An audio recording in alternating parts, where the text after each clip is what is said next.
आपण मूळ म्हणजे गोकुळमध्ये प्रशासनाला कारण म्हणजे 1310 देण्यात ते अपत्र होतात. हे आपल्या सोयीसाठी मतदानासाठी ते निर्णय केलेले आहेत. मुश्रीफ साहेबांच्या घरात 45 डेरे आहेत, त्यामुळे शक्यच नाही होणार ना तसं. आणि मग जे गोरगरीब जनतेने सामान्य शेतकरी बांधवांनी ज्या कष्टातून घामातून गोकुळचं दूध उत्पादन सुरू केलं, मग अशावरती 100% अन्याय होतोय.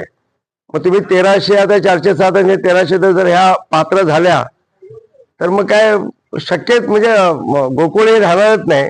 एका घराणेशाहीमध्ये आणि एका नेत्यांच्या घरात सर्व निघून जाईल.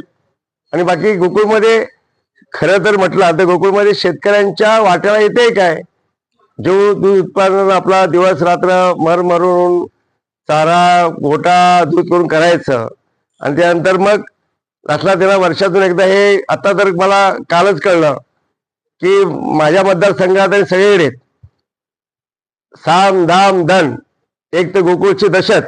आमचे गोकुळ आमच्याकडे आहे, केडीसी बँक आमच्याकडे आहे, कारखाने आमच्याकडे आहेत, मिरची कांडप आमच्याकडे आहेत, जिल्हा परिषद आमच्याकडे आहेत.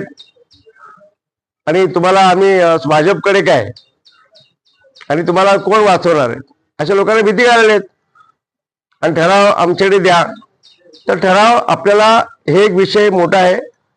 हा ठरावचा विषय आपल्याला माहिती आहे की नवीन मुख्यमंत्री साहेबांना आम्ही देतोय आणि हे 100% करून घ्यायला लागेल, नाहीतर गोकुळचं वाटोळं होण्याशिवाय थांबणार नाही.